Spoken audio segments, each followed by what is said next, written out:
नमो अरिहन्ताणं नमो सिद्धाणं नमो आयर्याणं नमो उवज्झायाणं नमो लोये सव्वसाहूणं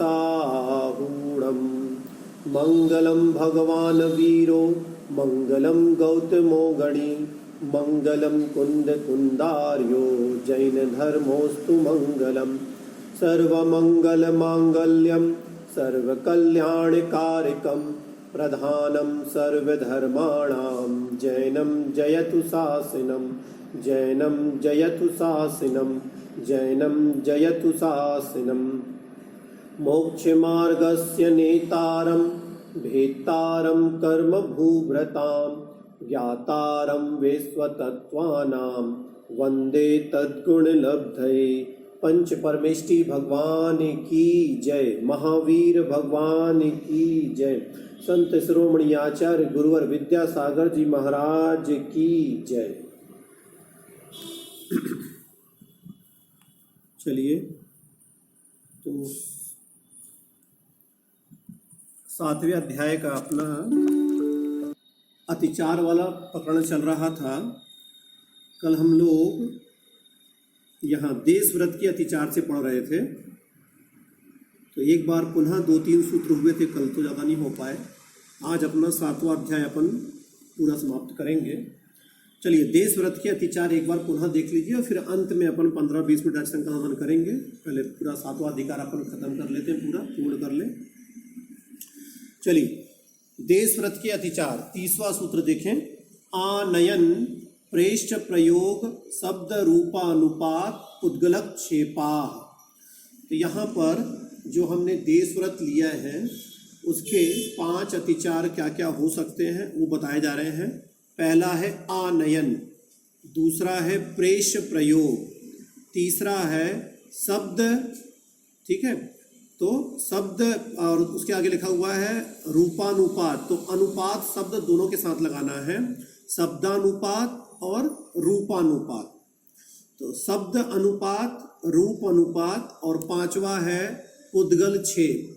इस प्रकार से ये यहाँ पर 5 अतिचार कहे गए हैं देश व्रत के। तो पहला क्या है? आनयन। तो जो हमारी मर्यादा है, मतलब स्वयं ने जो मर्यादा लिया है, तो उस मर्यादित क्षेत्र में स्वयं रहते हुए बाहर से किसी वस्तु को हमको अंदर नहीं बुलवाना है, ठीक है। तो स्वयं मर्यादित क्षेत्र में रहते हुए मर्यादा से बाहर की क्षेत्र की वस्तु को बुलाना, उसे कहते हैं आनयन नाम का अतिचार। तो जो हमने मर्यादा की है उस मर्यादा के क्षेत्र की बाहर की वस्तु का आप प्रयोग नहीं कर सकते, यदि करते हैं तो अतिचार लगता है। तो ये आनयन, आनयन मतलब बुलाना, तो ये आनयन नाम का पहला अतिचार हुआ। दूसरा है प्रेष प्रयोग। प्रेष प्रयोग मतलब बाहर भेजना। तो स्वयं अपने मर्यादित क्षेत्र में रहते हुए मर्यादा के बाहर कार्यवश किसी दूसरे को भेजना, या मर्यादित क्षेत्र की वस्तु को भी बाहर भेजना। किसी दूसरे को काम कराने के लिए हमने बाहर भेज दिया, या कोई उस क्षेत्र की वस्तु को हमने बाहर भेज दिया, तो ये भी क्या हुआ? प्रेष प्रयोग नाम का अतिचार हुआ। तो ना तो हम अपने मर्यादित क्षेत्र से बाहर से किसी को बुला सकते हैं, ना बाहर की वस्तु ला सकते हैं, और ना ही अपने क्षेत्र की वस्तु को या किसी व्यक्ति को बाहर भेज सकते हैं। ये दोनों ही काम करते हैं, तो इसमें देश व्रत में ये अतिचार कहे गए हैं। फिर लिखा है शब्द अनुपात। हम ना तो भेज रहे हैं ना वस्तु को बुला रहे हैं, तो फिर क्या कर रहे हैं? शब्दों से बोल करके ही किसी ने मान लो हमसे बाहर कुछ पूछा कि भैया जी ये काम कर लें, और हम देश व्रत लेकर के बैठे हुए हैं कि मैं इस कमरे से बाहर नहीं जाऊंगा और इस कमरे में ही सीमित रहूंगा। तो अब हमें कमरे से बाहर के व्यक्ति से और बाहर की चीज़ों से कोई प्रयोजन नहीं है जितनी देर के लिए हमने मर्यादा ली है। अब यदि मान लीजिए किसी ने पूछा कि भैया जी ये काम करना है, कर ले, अब समझ में नहीं आ रहा है क्या करें, तो हमने बोल दिया वहीं से हाँ कर लो, अगर हमने ऐसा भी बोल दिया बाहर के व्यक्ति को तो ये भी आपके देश व्रत में अतिचार लग गया। आप शब्दों के द्वारा, खांसने के द्वारा या कुछ उच्चारण करके आप अभिप्राय को बता नहीं सकते।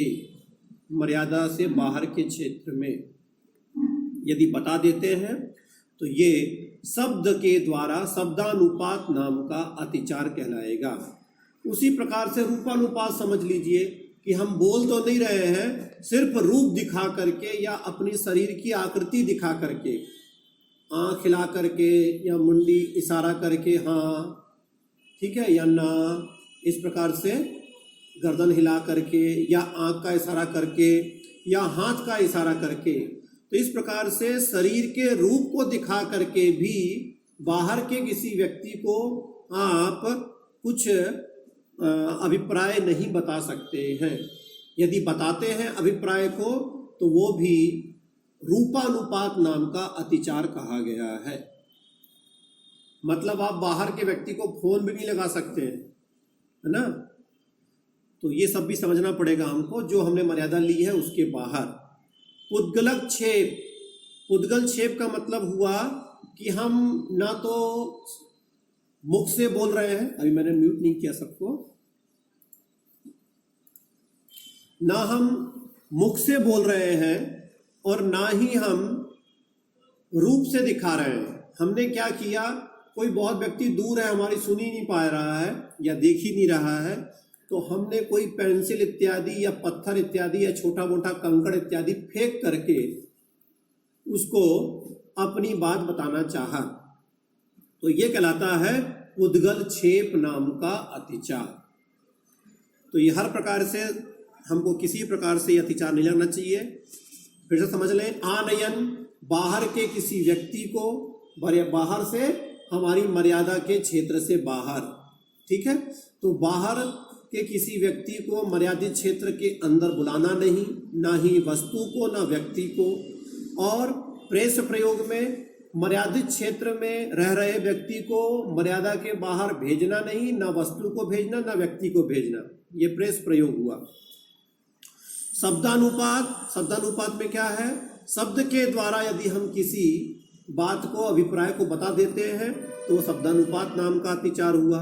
रूपानुपात, यदि हम अपने शरीर के हाव भाव के द्वारा, अपने इशारे के द्वारा यदि हम अपनी बात को बता देते हैं तो रूपानुपात नाम का अतिचार हुआ। और यदि हम कोई पुद्गल की वस्तु, कंकड़ पत्थर पेंसिल इत्यादि वस्तु फेंक करके अपने अभिप्राय को बताते हैं तो वो पुद्गलक छेप नाम का अतिचार हुआ। तो अपने मर्यादित क्षेत्र में हमको इन पांचों अतिचार से बचना चाहिए। चलिए, फिर हमने अनर्थ दंड व्रत समझा था। कंदर्प कौतकुच्य मौखर्या समीक्षाधिकरणोपभोग परिभोगा नर्थक्यानि। अनर्थ दंड वृत्ति व्रत के ये 5 अतिचार बताए गए हैं। पहला कंदर्प, दूसरा कौतकुच्य, तीसरा मौखर्य, चौथा असमीक्ष अधिकरण और पांचवा है उपभोग परिभोग अनर्थक्य। पहला कंदर्प, कंदर्प किसे कहेंगे, तो हास्य से सहित होकर के, है ना, हास्य से सहित होकर के, राग से या हास्य से सहित होकर के बहुत अधिक अशिष्ट वचनों का प्रयोग करना, बहुत अधिक बकवास करना या व्यर्थ की मनोरंजन करना, गप्पे लड़ाना, है ना, किसी का हंसी उड़ाना इत्यादि। तो ये व्यर्थ की अशिष्ट वचनों का प्रयोग करना, व्यर्थ में जिसका कोई प्रयोजन नहीं है, तो हास्य से राग से सहित होकर के बहुत अधिक अशिष्ट वचनों का प्रयोग करने को कंदर्प नाम का अतिचार कहा गया है। फिर क्या है कौतकुच्य, हंसी के साथ साथ वचनों को भी बोल रहे हैं और साथ में शरीर की चेष्टा भी कर रहे हैं, किसी को धक्का मार रहे हैं, किसी को खींच रहे हैं, किसी को यहाँ खींच रहे हैं इत्यादि जो करते हैं शरीर की कुछ चेष्टाएं, किसी को चिंटी काट रहे हैं इत्यादि। तो हास्य और राग से सहित होकर के अशिष्ट वचनों के साथ साथ शरीर की कुचेष्टाएं करना, इसे कौतकुच्य नाम का दूसरा अतिचार बताया गया। तीसरा है मौखर्य। मौखर्य का मतलब होता है बहुत अधिक धृष्टता पूर्वक, असावधानी पूर्वक, या बहुत अधिक क्या करना, बकवास करना, उसे कहते हैं मौखर्य नाम का अतिचार। तो ये भी नहीं करना चाहिए। और चौथा है असमीक्ष अधिकरण, अर्थात असमीक्ष, बिना सोचे विचारे, मान लीजिए हम किसी के साथ हंस बोल ही रहे हैं, लेकिन बैठे बैठे बिना सोचे, मतलब बिना मतलब के मन वचन काय की यहाँ वहाँ घुमाते फिराते रहना, अपने मन वचन काय से कुछ भी व्यर्थ का सोचते रहना, उसे कहते हैं असमीक्ष अधिकरण। ठीक है, तो मन वचन काय की व्यर्थ में यहाँ वहाँ प्रवृत्ति करना, उसे कहते हैं असमीक्ष अधिकरण। तो ये चौथा अतिचार हो गया। और पांचवा है उपभोग परिभोग अनर्थक्य, मतलब जो अर्थक्य नहीं है, अनर्थक्य। अर्थक्य मतलब प्रयोजनभूत, और अनर्थक्य मतलब बिना प्रयोजन की। तो उपभोग और परिभोग की, बिना प्रयोजन की वस्तुओं को बहुत अधिक जोड़ जोड़ के रखना, संग्रह करना व्यर्थ में। बहुत लोगों का शौक रहता है जोड़ने का, तो वो कहलाएगा उपभोग परिभोग अनर्थक्य नाम का पांचवा अतिचार। तो इस प्रकार से ये अनर्थ दंड विरति व्रत के 5 अतिचार यहाँ पर अपन ने समझे। चलिए अब आते हैं शिक्षा व्रतों में। तो शिक्षा व्रत में हमने समझा था सबसे पहले सामायिक शिक्षा व्रत के अतिचार कौन कौन से, देख लीजिए एक बार। योग दुष्प्रणिधाना नादर स्मृत्यनुपस्थानानि, फिर देख लें, योग दुष्प्रणिधाना नादर स्मृत्यनुपस्थानानि। तो योग 3 होते हैं, मन वचन काय, तो यहाँ पे 3 इसी से बन जाएंगे। तो योग दुष्प्रणिधान अर्थात मन वचन काय का दुष्प्रणिधान, ठीक है, ये 3 बन जाएंगे, अर्थात मनो दुष्प्रणिधान, वाग दुष्प्रणिधान और काय दुष्प्रणिधान। फिर चौथा है अनादर और पांचवा है स्मृति अनुपस्थान। ठीक है, स्मृति अनुपस्थान। ये 5 अतिचार सामायिक शिक्षा व्रत के बनेंगे। अब क्या है, काय दुष्प्रणिधान, अर्थात सामायिक करते समय शरीर की दुष् मतलब खराब, प्रणिधान मतलब प्रवृत्ति करना, तो मतलब शरीर को खराब रखना। तो क्या मतलब, सामायिक करते समय शरीर की खराब प्रवृत्ति करना, अर्थात हिलना डुलना, टिक जाना, हाथ पैर को फैलाना, कभी यहाँ करवट कभी वहाँ करवट लेना, गर्दन घुमाना इत्यादि। मतलब सामायिक के समय कहा जाता है कि शरीर से ममत्व छोड़ करके आपको निश्चल बैठ करके, एक आसन से बैठ करके और 48 मिनट तक आपको भगवान का या अपनी आत्मा का, परमात्मा का चिंतन करना चाहिए। लेकिन हम अपने शरीर को हिला डुला रहे हैं, एक आसन से बैठ नहीं पा रहे हैं, कभी यहाँ करवट कभी यहाँ टिक रहे हैं, तो ये जो शरीर की खराब प्रवृत्ति है ना, ये कहलाता है अतिचार। तो ये हुआ काय दुष्प्रणिधान नाम का अतिचार, अर्थात सामायिक करते समय शरीर को निश्चल न रखते हुए हिलाना डुलाना, है ना, इत्यादि करना, वो काय दुष्प्रणिधान कहलाएगा। फिर इसी प्रकार से आएगा वाग दुष्प्रणिधान, अर्थात वचनों की खराब प्रवृत्ति करना, अर्थात सामायिक करते समय जो हम मंत्र इत्यादि बोल रहे हैं या कुछ चिंतन कर रहे हैं, जाप कर रहे हैं, तो उस मंत्रों को भूल जाना, है ना, आगे पीछे हो जाना, या फिर सही उच्चारण नहीं करना, अशुद्ध बोलना, या जल्दी जल्दी मचाना, जल्दी जल्दी करना, तो ये सब कहलाएगा वचनों का दुष्प्रणिधान।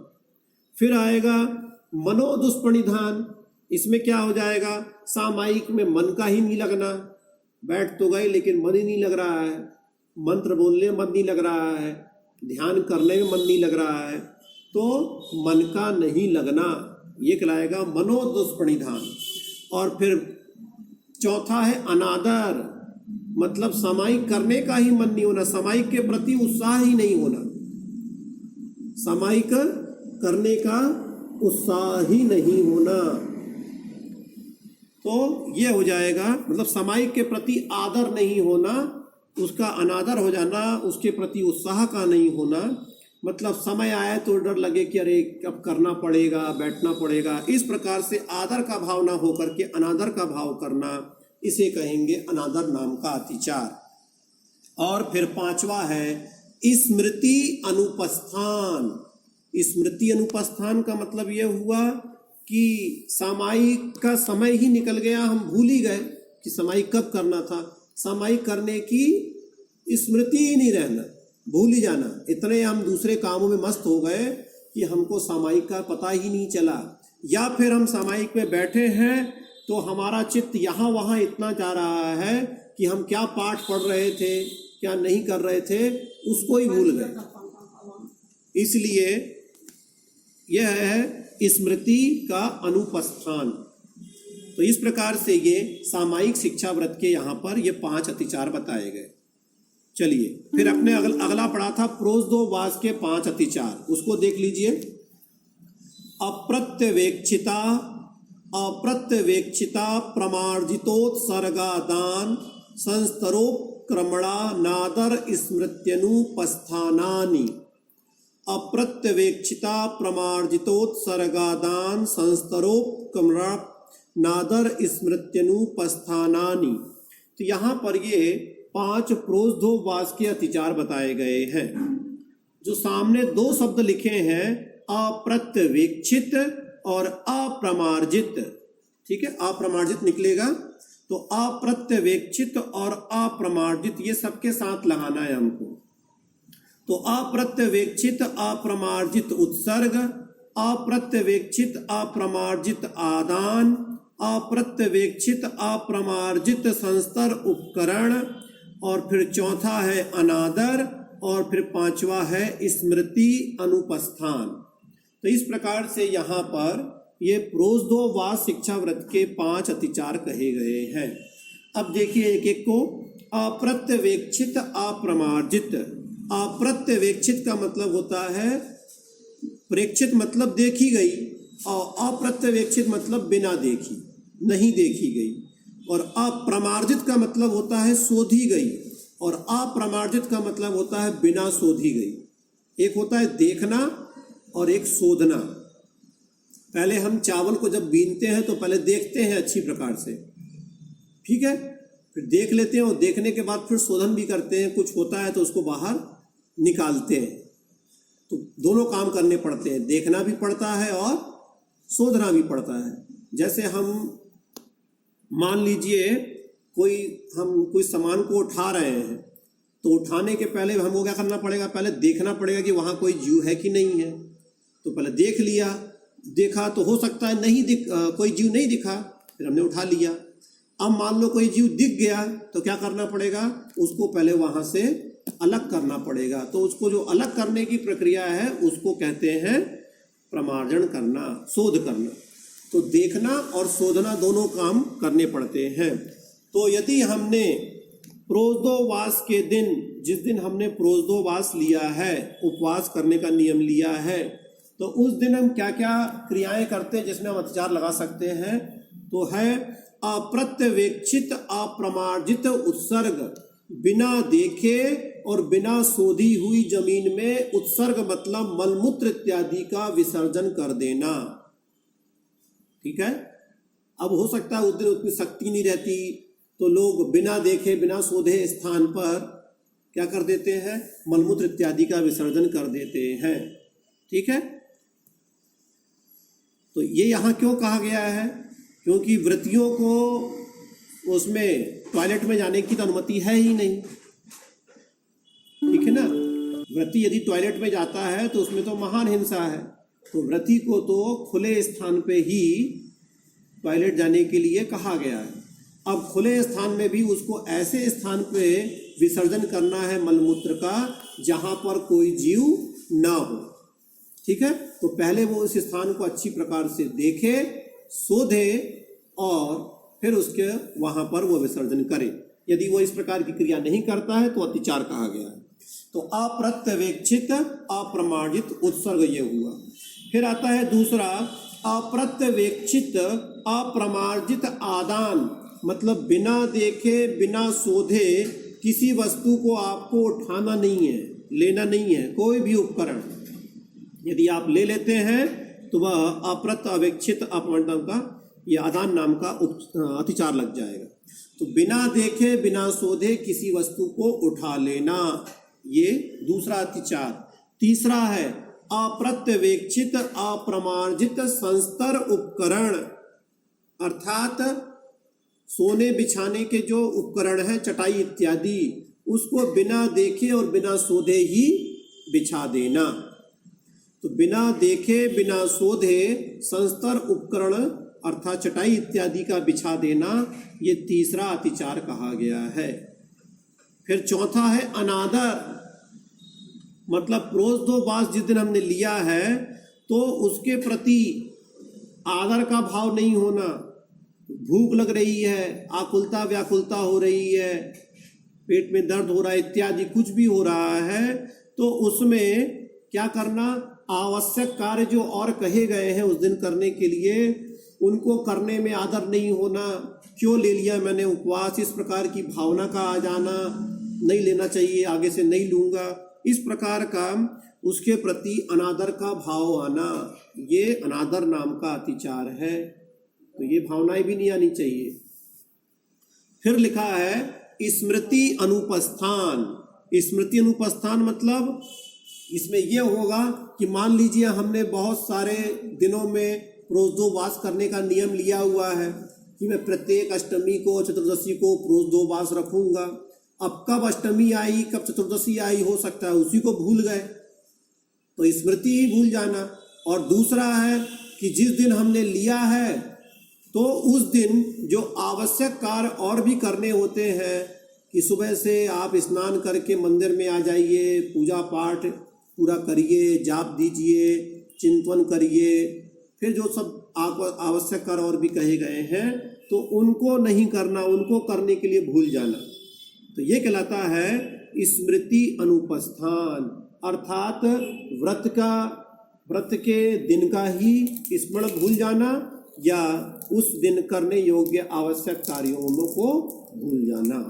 तो यहाँ तक अपना हो गया था। अब अपन आगे चलते हैं।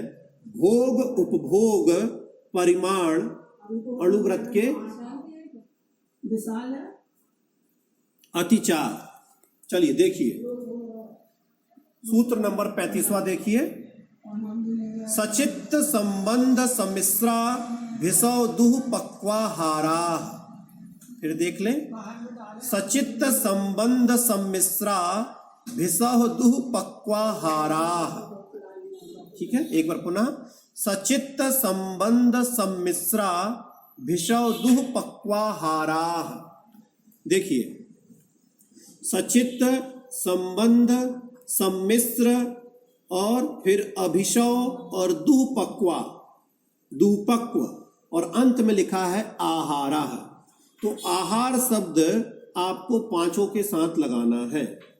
तो पहला इसमें अतिचार बनेगा भोग उपभोग परिमाण व्रत का सचित्त आहार। दूसरा बनेगा संबंध आहार, सचित्त संबंध आहार। ऐसा लगाना पड़ेगा इसको, दो को, सचित्त संबंध आहार, यहाँ पे सचित्त भी लगाना है आपको। तीसरा बनेगा सचित्त सम्मिश्र आहार। देखिएगा सूत्र में कैसे निकालना है, आहार शब्द भी जोड़ना है और इन तीनों में आपस में संबंध भी करना है। तो पहला सिर्फ सचित्त आहार, दूसरा सचित्त संबंध आहार, तीसरा सचित्त सम्मिश्र आहार, और फिर चौथा है अभिषव आहार, और पांचवा है दुह पक्वाहार। तो ये पांच भोग उपभोग शिक्षा जो व्रत था हमारा, परिमाण शिक्षा व्रत, उसका ये पांच अतिचार यहाँ पर लिखे गए हैं। अब समझिए एक एक की परिभाषा देखिए। सचित्त आहार, आहार तो समझते ही हैं आप, हम जो भोजन करते हैं वो आहार हो गया। तो सचित्त, सचित्त मतलब होता है जीव सहित स्थान को सचित्त कहते हैं। तो जो हमारा आहार है यदि उसका सचित्त चीजों से संपर्क हो गया है और यदि उसको हम ग्रहण करते हैं तो ये कहलाएगा सचित्त आहार। ठीक है।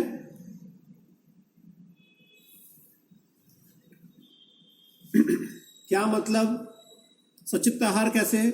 तो जितने भी व्रती रहते हैं उनको किसी भी प्रकार से सचित्त आहार लेने के लिए मना किया गया है। क्या मतलब? जैसे कोई भी वनस्पति है, सब में जीव होते हैं, तो हम लोग व्रती हम लोग तो ले लेते हैं, जैसे हम लोग सलाद ले लेते हैं, हम लोग फल फ्रूट इत्यादि ऐसे ही ले लेते हैं। लेकिन जो व्रती है उनको पहले प्राशुक करना पड़ेगा।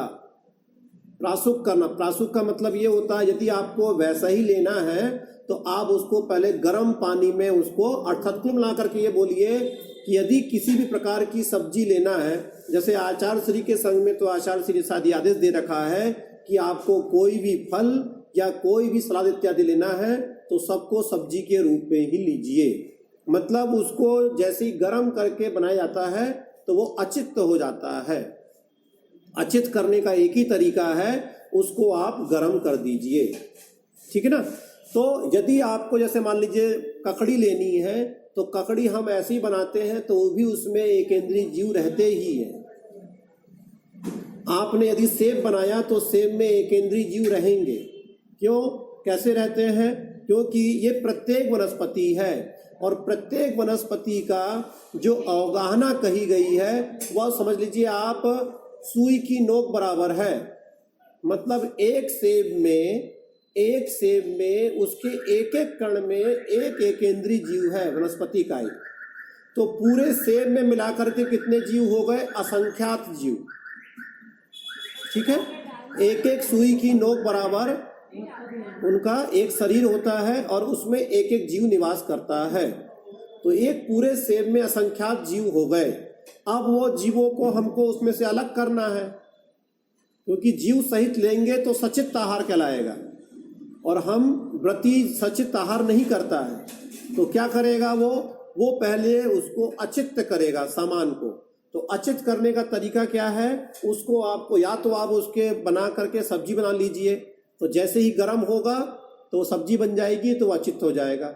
और यदि आपको सब्जी के रूप में नहीं लेना है, आपको वैसे ही लेना है, तो आप उसको बना करके या सेंगा ही कुछ देर गर्म पानी में डाल के रख दीजिए।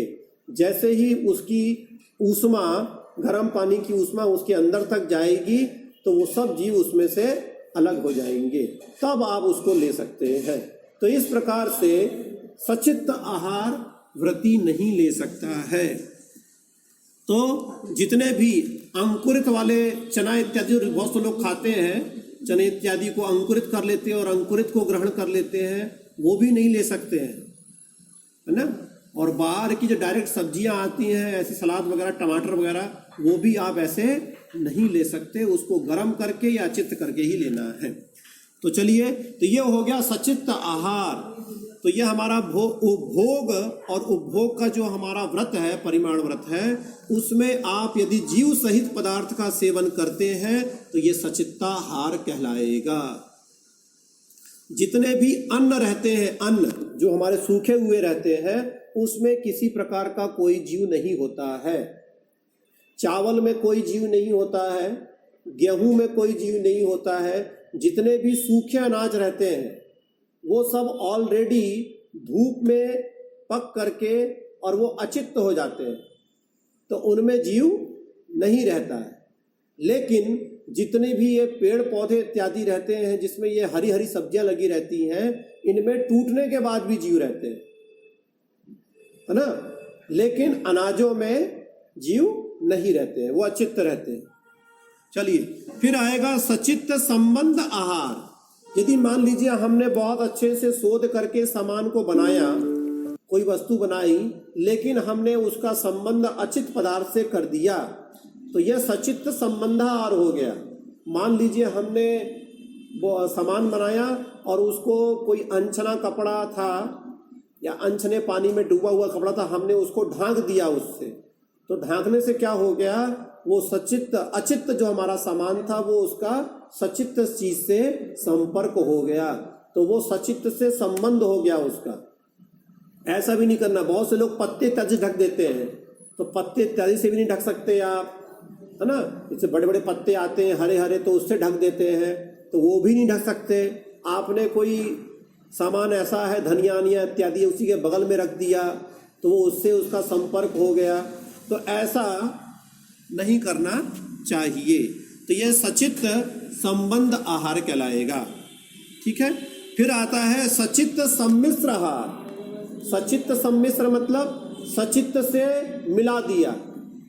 सचित्त सम्मिश्र आहार मतलब यही हुआ कि जैसे मान लीजिए हमने आटा पीसा, अब वो मर्यादित है तो वो तो अचित्त है, लेकिन जो अमर्यादित आटा पुराना बचा हुआ था हमारा थोड़ा सा, हमने उसी को उसके साथ में मिला दिया।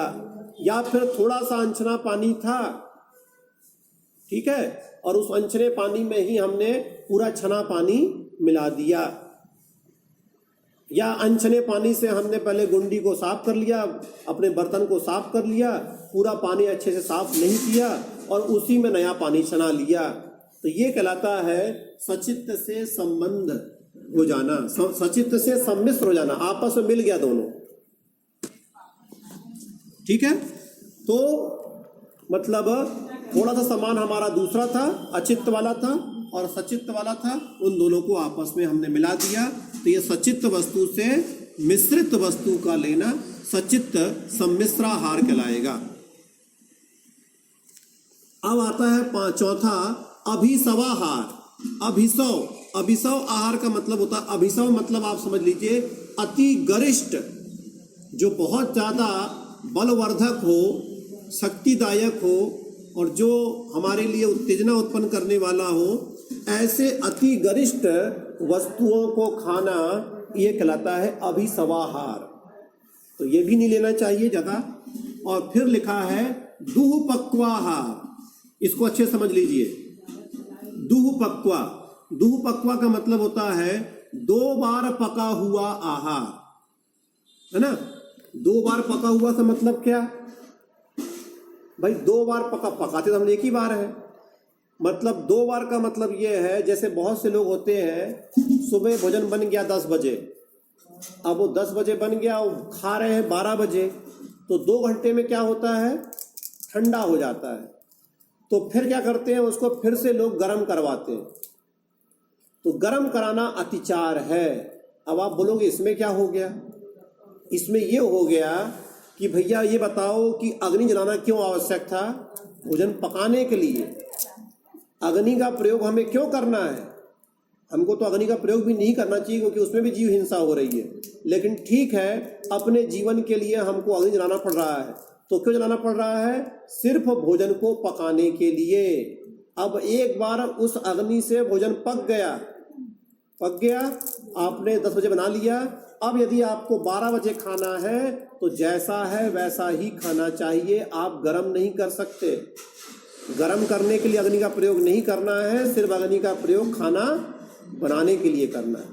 तो यदि आप उसको 2 बार गर्म करके खा रहे हैं, दोबारा गर्म करके खा रहे हैं, तो वो अतिचार की श्रेणी में आएगा।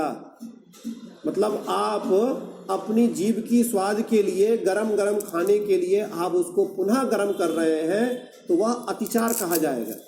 तो क्या मतलब 2 बार पका हुआ दोबारा गर्म किया हुआ भोजन नहीं करना है, वो करते हैं तो वो अतिचार कहलाएगा, दुःपक्वाहार। और अधपका भी नहीं खाना चाहिए।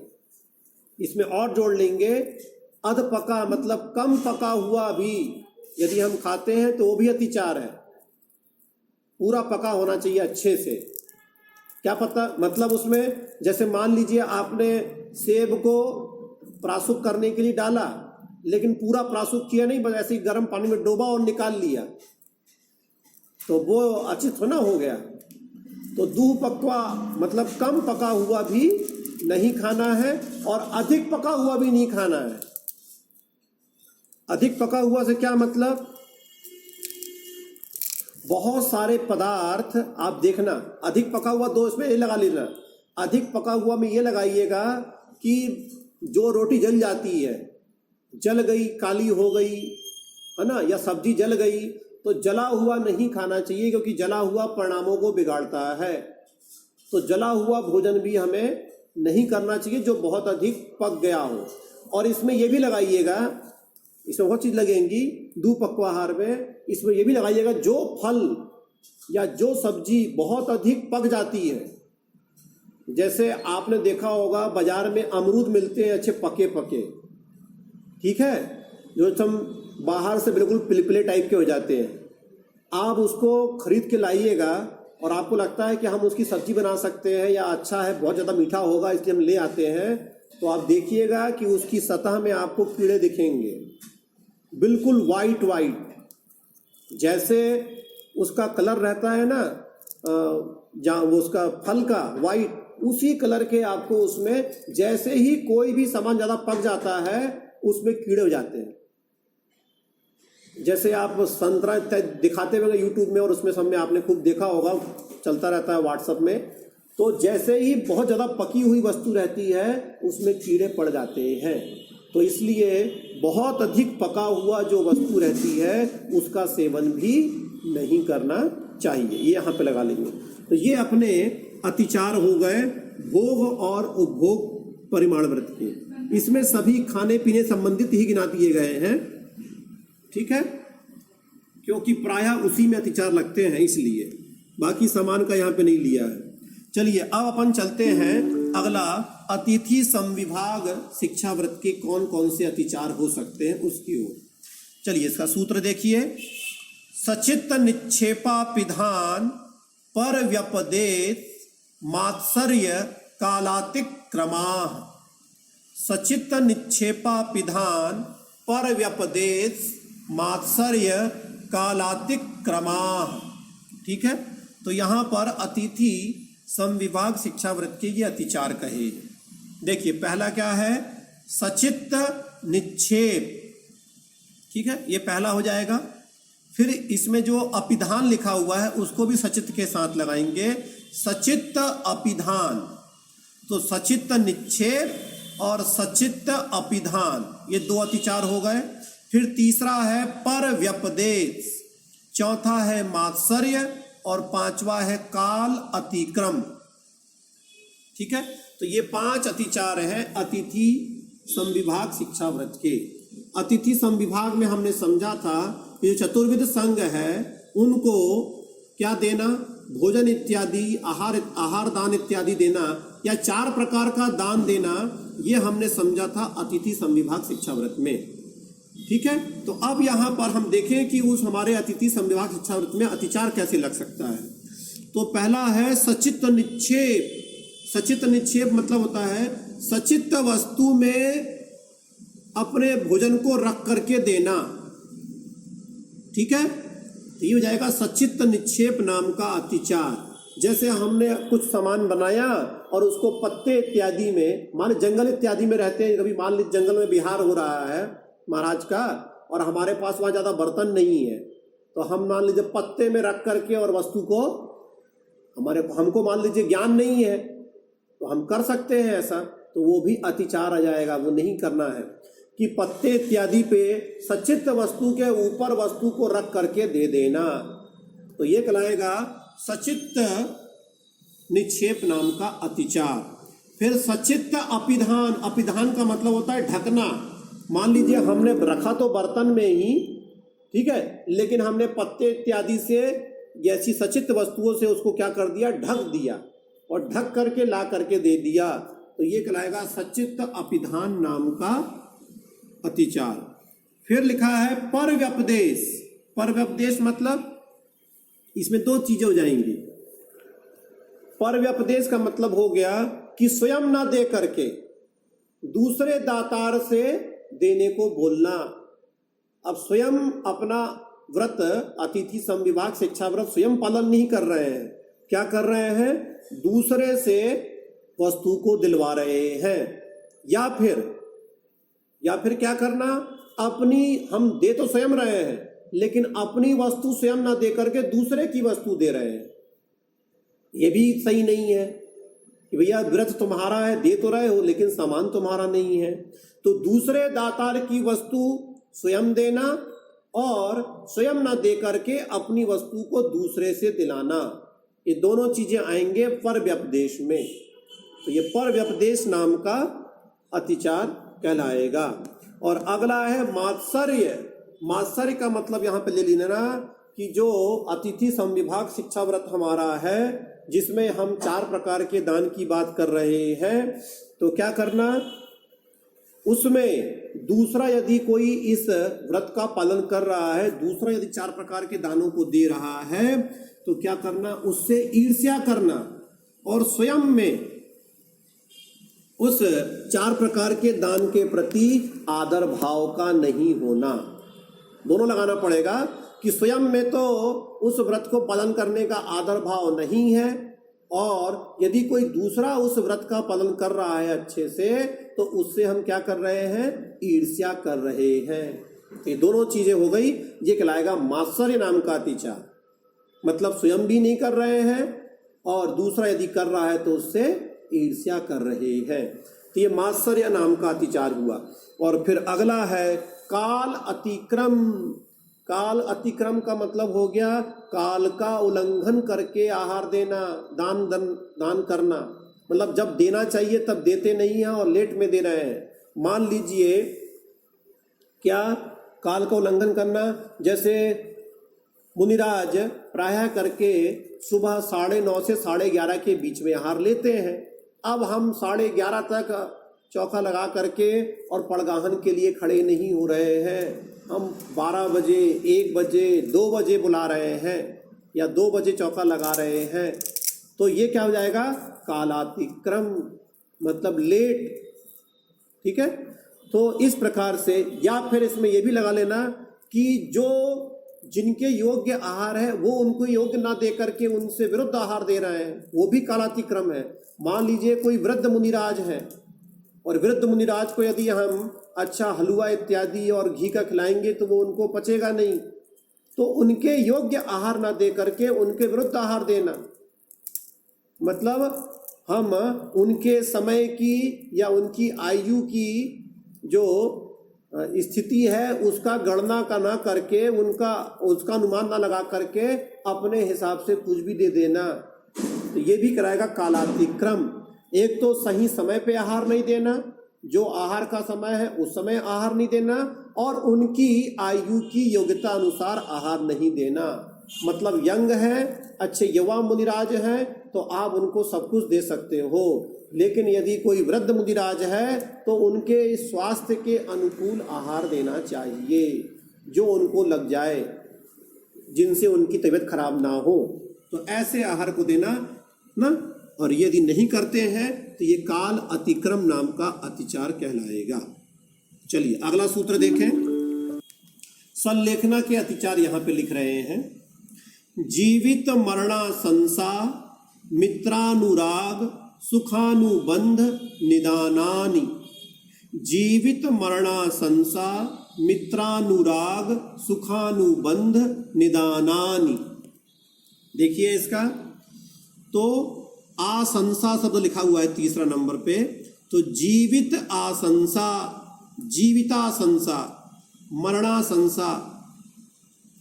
ठीक है, तो ये 2 अतिचार बनेंगे, पहला जीवित आशंसा, दूसरा मरण आशंसा। फिर तीसरा बनेगा मित्रानुराग, मित्र अनुराग, मित्र अनुराग। चौथा हो जाएगा सुख अनुबंध, सुखानुबंध, सुख अनुबंध। और 5वां है निदान। तो संलेखना, तो हम समझे थे संलेखना ली जाती है मरण के अंत समय में, तो उस संलेखना में कौन कौन से अतिचार हो सकते हैं वो यहाँ बताए जा रहे हैं। पहला है जीवित आशंसा, जीने की अभिलाषा का हो जाना। ठीक है, मतलब हमने संलेखना ले ली लेकिन अब मरने की इच्छा नहीं हो रही, तो जीने की अभिलाषा का जागृत हो जाना, मैं और जीऊंगा, मैं नहीं मरूंगा, इस प्रकार से। तो जीने की अभिलाषा का बढ़ जाना, जीने की अभिलाषा हो जाना, इसे कहते हैं जीविताशंसा नाम का अतिचार। ठीक है, आपने सोच विचार करके देख लिया कि अब मेरा अंत निकट है, तो अब क्या करना चाहिए, अब हमने संलेखना ले ली, तो अब उसके बाद ये होना चाहिए कि हाँ अब हमको अपना समाधि पूर्वक ही मरण करना है। ऐसा नहीं कि कुछ दिन बाद 4 दिन 5 दिन तो हमने पालन कर लिया और त्याग दिया, अब उसके बाद हमारा माइंड चेंज हो गया, नहीं अब मुझे नहीं मरना, अब तो मुझे जीना है। तो इस प्रकार की भावना अंदर में नहीं आनी चाहिए। तो जीविता संसा नाम का अतिचार हो जाएगा। नहीं तो मरना संसा, मरने की, जल्दी मरने की भी वो नहीं होनी चाहिए, शीघ्रता नहीं होनी चाहिए कि मैं जल्दी से मर जाऊं तो सब चंटा खत्म हो जाए, ज़्यादा दुख नहीं होगा मेरे को। तो रोग आदि की वेदना हो जाने पर या भूख प्यास की वेदना होने पर या संलेखना में बहुत अधिक शरीर में कष्ट हो रहा है, उस कारण से जल्दी मर जाने की इच्छा होना, तो जल्दी मरने की भी इच्छा नहीं करना है। जब होगा तब होगा, आप आराम से पालन करते रहिए, ठीक है। तो मरने की, जल्दी मर जाने की इच्छा नहीं होनी चाहिए। यदि होती है तो ये भी आपका अतिचार है। तो रोग आदि की पीड़ा होने पर, भूख प्यास आदि की वेदना होने पर, बहुत अधिक आकुलता व्याकुलता होने पर शीघ्र मर जाने की इच्छा होना, ये क्या है? मरना संसा नाम का अतिचार है। तो ना तो जीने की इच्छा होनी चाहिए, ना जल्दी मरने की इच्छा होनी चाहिए। जब होना होगा तब आराम से हो जाएगा। मित्र अनुराग, अर्थात जो हमारे पुराने प्रिय मित्र रहे हैं, अब जिनसे मैं बिछुड़ने वाला हूँ, तो उनके प्रति बहुत अनुराग करना, उनसे मिलने की आतुरता रखना, उनसे मिल लूँ, मन में ये भावना होते रहना, उनसे ये बोल दूँ, उनसे ये कह दूँ, एक बार तो मिल लूँ, एक बार तो उनको बता दूँ, इस प्रकार की अंदर में किसी प्रकार की आकांक्षा रखना, ये कहलाता है मित्र अनुराग। ये भी नहीं होना चाहिए। जो जहाँ है उसको रहने दीजिए, हमें कोई मतलब नहीं, ठीक है। तो इस प्रकार से अपने पुराने या प्रिय मित्रों का बार बार स्मरण करना, उनसे मिलने की, उनसे बात करने की, उनसे कुछ कहने की अभिलाषा का जागृत हो जाना, इसे कहते हैं मित्रानुराग नाम का अतिचार। फिर आएगा सुखानुबंध, सुख अनुबंध। सुख मतलब जो हमने पूर्व में सांसारिक सुख भोगे हैं, है ना। तो पूर्व काल में जो हमने सुख भोगे हैं, उन सुखों का बार बार याद आना, जो हमने भोग चुके हैं, है ना, उन सुखों का क्या होना? बार बार याद आना। क्यों याद आ रहे हैं? क्योंकि अब वो छूटने वाले हैं। अब मैं मरण करने वाला हूँ कुछ दिनों बाद ही या कुछ समय पश्चात ही, तो क्या हो रहा है? बार बार उस सुखों का स्मरण आ रहा है कि अब मैं कैसे सुख भोगूंगा। तो इस प्रकार के स्मरण को भी नहीं करना चाहिए। तो ये सुखानुबंध नाम का अतिचार है। और 5वां है निदान। निदान नहीं करना कि मैं अब समाधि पूर्वक मरण कर रहा हूँ, मैंने जीवन भर इतना सारा पुण्य किया, व्रत पालन किया और समाधि पूर्वक मरण कर रहा हूँ, तो मुझे ये पद मिल जाए, मैं ये बन जाऊं, मैं वो बन जाऊं। इस प्रकार से आगामी, या मुझे चक्रवर्ती पद मिल जाए, या मुझे मैं राजा बन जाऊं, या फिर मैं अच्छा देव बन जाऊं, सुखी वाला देव बन जाऊं, ऐसे आगामी भोगों की आकांक्षा नहीं करना, ठीक है। तो ये कहलाता है निदान। यहाँ पे सांसारिक चीज लेना, जो आकांक्षा हो सकती है, लेकिन मुझे जल्दी से मोक्ष मिल जाए, ये आकांक्षा नहीं कहलाती। मैं ऐसा कोई देव बन जाऊं जिससे मैं एक ही भाव में मोक्ष चला जाऊं, उसको भी निदान नहीं कहेंगे। निदान किसे कहेंगे? जहां संसार को बढ़ाने वाली बात आ जाए, संसार में रहने की बात आ जाए, संसार हमारा बढ़ने की बात आ जाए, संसार के भोग की सामग्री की बात आ जाए, उसको कहेंगे निदान।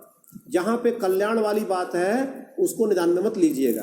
तो आगामी काल में सांसारिक भोगों की चाह हो जाना, सांसारिक भोगों से संबंधित पदों की चाह हो जाना, उसे कहते हैं निदान।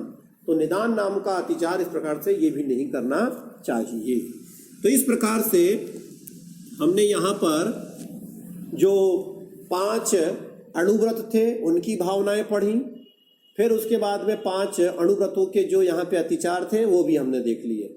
फिर हमने वहाँ पर 3 गुणव्रत पढ़े थे और उन गुणव्रतों के अतिचार भी पढ़ लिए। फिर 4 शिक्षा व्रत पढ़े थे और 4 शिक्षा व्रतों के यहाँ पर लाइन से हमने अतिचार पढ़ लिए। और उसके बाद फिर संलेखना का स्वरूप समझा था और संलेखना के यहाँ पर अतिचार भी समझ लीजिए। अब यहाँ पर दान का अलग से स्वरूप समझाया जा रहा है। जो दान की बात आई थी, तो इन अंतिम 2 सूत्रों में आचार्य महाराज ने दान के बारे में यहाँ विशेष चर्चा की है। चलो आइए इसको देख लेते हैं। अनुग्रहार्थम स्वस्याति सर्गो दानम। अनुग्रहार्थम स्वस्याति सर्गो दानम। ठीक है, संधि विच्छेद देखें। अनुग्रह अर्थम स्वस्य, ठीक है, स्वस्य अतिसर्गः दानम। तो अनुग्रह मतलब होता है उपकार के लिए। अनुग्रह अर्थम, अनुग्रह मतलब उपकार, अर्थम मतलब के लिए। तो उपकार के लिए स्वस्य, स्वस्य मतलब अपनी वस्तु का, अतिसर्ग, अतिसर्ग मतलब त्याग कर देना, दे देना, दानम दान कहलाता है। तो उपकार के लिए, अब इसमें उपकार दोनों का होता है, स्व उपकार के लिए और पर उपकार के लिए। दान करने से हमें बहुत सारा पुण्य का आश्रय होता है, और दान करने से जिसको हम दान दे रहे हैं उसको भी लाभ पहुंचता है। अगर हम आहार दान देंगे तो उसको शरीर स्वास्थ्य का लाभ पहुंचेगा। यदि हम औषधि दान देंगे तो उसको रोग उपचार का लाभ पहुंचेगा। यदि हम उसको आश्रय देंगे, निवास देंगे, तो उसको उस प्रकार का आश्रय का आपको लाभ पहुंचेगा। ठीक है, और हम उसको ज्ञान देंगे तो उसको ज्ञान का लाभ होगा। तो लाभ दोनों को होता है। तो स्व और पर के उपकार के लिए, अपने उपकार के लिए और पर के उपकार के लिए, दोनों के उपकार के लिए स्वस्य, अपनी वस्तु का, अपनी वस्तु का जो भी आपके पास हो, चाहे आपके पास धन हो, ज्ञान हो, औषधि हो, स्थान हो या कोई अन्य वस्तु हो, उस वस्तु का, किसी भी प्रकार की वस्तु का उत्सर्ग मत अतिसर्ग मतलब देना, दानम दान कहलाता है। ठीक है, सरल है। तो हम अपनी वस्तु को अपने उपकार के लिए और दूसरे के उपकार के लिए देते हैं, वह दान की श्रेणी में रखा गया है। 4 प्रकार का दान बताया गया है: आहार दान, औषध दान, अभय दान और ज्ञान दान। ठीक है, आहार देना, औषधि देना और सुरक्षा के लिए उनको निवास इत्यादि या जीवन दान देना, और उनके कल्याण के लिए ज्ञान का दान करना। तो ये 4 प्रकार का दान हमें अपने कल्याण के लिए और दूसरे के कल्याण के लिए देना चाहिए। चलिए, फिर आता है दान में विशेषता क्या होती है। ठीक है, तो सब दान दे रहे हैं, लेकिन सब में कोई विशेषता है क्या कि सबको एक सा फल प्राप्त होगा? नहीं, देने वाले के ऊपर और किसको दे रहे हो इसकी अपेक्षा से भी दान में विशेषता आती है। तो यहाँ पे अंतिम सूत्र में उस दान की विशेषता के बारे में यहाँ पर आचार्य महाराज चर्चा कर रहे हैं। देखिए सूत्र को, विधि द्रव्य दात्री पात्र विशेषात् तद विशेषः। विधि द्रव्य दात्री पात्र विशेषात् तद विशेषः। तो विधि द्रव्य दात्री पात्र विशेषात्, ठीक है, तद विशेषः, तद विशेषः उसमें विशेषता है। तो जो विशेष शब्द लिखा है उन चारों के साथ लगाएंगे: विधि विशेष, द्रव्य विशेष, दात्री विशेष और पात्र विशेष। तो इन चारों की विशेषता से तत् मतलब उस दान में विशेषः विशेषता होती है। तो इन 4 की अपेक्षा से उस दान में जो हम दान देते हैं उसमें क्या होता है? विशेषता आती है। कैसे आती है? विधि विशेष, किस विधि से आप दान दे रहे हो। जैसे मुनिराजों के लिए कहा गया है कि नवधा भक्ति पूर्वक दान देना चाहिए। यदि हम नवधा भक्ति पूर्वक देते हैं तो उसमें बहुत अधिक पुण्य का आश्रय होता है। ठीक है, तो सबके लिए अलग अलग विधि बताई गई है। तो विधि विशेष से हमको अलग अलग विधि जो कही गई है उस विधि के अनुसार दान देना चाहिए। ठीक है, फिर द्रव्य विशेष। द्रव्य विशेष के मतलब क्या है कि ऐसा दान देना चाहिए, जैसे आहार दान ही दे रहे हैं तो आप ऐसा आहार दान दो किसके हिसाब से? जिनसे उनके तप और उनके स्वाध्याय में, उनके संयम में वृद्धि हो। ठीक है, तो ऐसा आहार दान दो आप जिससे उनकी तप में, उनके स्वाध्याय में, उनकी संयम में क्या हो? वृद्धि हो, उनमें सात्विकता बढ़े, उनके परिणाम शुद्ध रहें। ऐसे द्रव्य को हमको दान करना चाहिए, ना कि हम ऐसा कुछ खिला दें जिससे कि उसका परिणाम, उनके परिणाम दूषित हो जाए, विकृत हो जाए। तो द्रव्य भी हमको देख समझ करके देना चाहिए। फिर आता है दात्री विशेष। दाता की अपेक्षा, मतलब दाता की विशेषता होती है। दाता देने वाला जो है उसके 7 गुण कहे जाते हैं। तो उन 7 गुणों से युक्त होकर के वो दान दे रहा है कि नहीं दे रहा है। ठीक है, तो दाता की जो श्रद्धा आदि जो गुण कहे गए हैं, उनकी, है ना, उनसे सहित होकर के दाता को दान देता है। तो उसमें विशेषता आती है कि कितनी श्रद्धा से वो दान दे रहा है, कितनी उसमें निर्लोभता है, श्रद्धा है, आस्था, वो सब चीजें आपको दिखी जाती है। तो उन दाता के जो गुण हैं, उन गुणों से सहित होकर के देता है, तो उसमें विशेषता आती है। और पात्र विशेष, पात्र विशेष का मतलब यहाँ पर लिया गया है कि किस पात्र को दे रहे हो, उसमें विशेषता आती है। 4 प्रकार के जो संघ है ना, उसमें भी फिर 3 विभागों बांटा गया है। उत्तम पात्र, मध्यम पात्र और जघन्य पात्र। मुनिराज जो है वो उत्तम पात्र हैं। यदि आप किसी आचार्य को और मुनिराज को आहार दान देते हैं तो वो विशेष आश्रव, पुण्य आश्रव कराने वाला होता है। और यदि हम किसी मध्यम पात्र को, जो कि व्रती इत्यादि कहे गए हैं, उनको देते हैं तो वो कैसे हैं? आरिका और व्रती इत्यादि जो है वो कहलाएंगे आपके मध्यम पात्र, और सामान्य जो जन है वो कहलाते हैं जघन्य पात्र। तो जिसको देंगे उस पात्र के हिसाब से भी उस दान के फल में विशेषता आती है।